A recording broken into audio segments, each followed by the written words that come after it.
We are looking at how to pronounce this name. We'll be looking at how to say more confusing Arabic names. Stay tuned to learn more.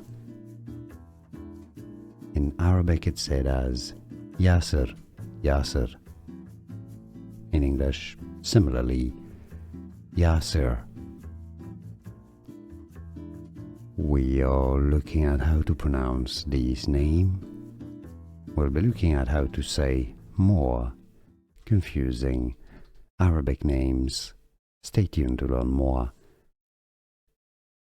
In Arabic it's said as Yasir, Yasir. In English, similarly, Yasir. Here are more videos on how to pronounce more confusing words and names too many mispronounced. Like this video if you found it useful. I appreciate your support. I'll see you soon and thanks for watching.